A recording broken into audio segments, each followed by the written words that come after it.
قال مما صح في فضائل سور القرآن الكريم. الفاتحة هي أعظم سورة في ماذا؟ في القرآن الكريم.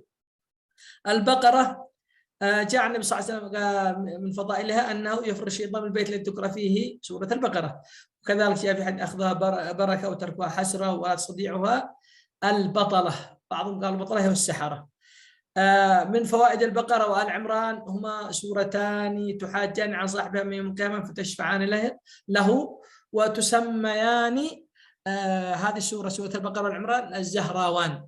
سورة الكهف جاء في فضائلها أنه من قرأها أضاء له من النور ما بينه وبين مكة أو بين الجمعتين.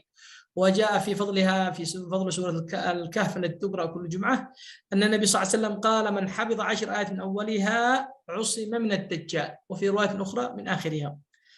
من فضائل السجدة والإنسان أنه النبي صلى الله عليه وسلم كان يقرأهما دائما في فجر يوم الجمعة، يستحب الإنسان اقتداء بسنة النبي صلى الله عليه وسلم أن يقرأهما في فجر الجمعة.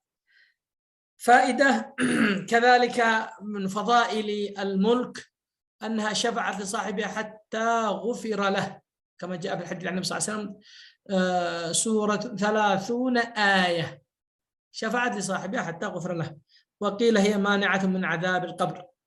الإخلاص أنها تعدل ثلث القرآن، وكذلك حبها سبب في محبة الله عز وجل، كما جاء عن أحد الصحابة رضي الله عنهم لما أمره النبي صلى الله عليه وسلم من أصحابه فكان يصلي بهم وفي الركعة الثانية يختم أو يقرأ في الركعة الثانية كل فرض يقول الله أحد، فشكى ذلك الصحابة رضي الله عنهم النبي صلى الله عليه وسلم فسأله عنه فقال إني أحبها، قال إن الله عز وجل أحبك ماذا نحبك إياها.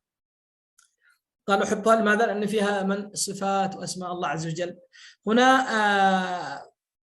الفتح قال عنها صلى الله عليه وسلم أحب إليه ما طلعت عليه الشمس، والكافرون قراءة عند النوم براءة من الشرك، والإخلاص والفلق والناس هذه 3 سور تقرأ في الصباح بأذكار الصباح وأذكار المساء، وكذلك بعد الصلوات وخاصة الفجر والمغرب، ويستحب قراءتها كذلك عند النوم. إذا كانت هذه هي فضائل في سور القرآن الكريم.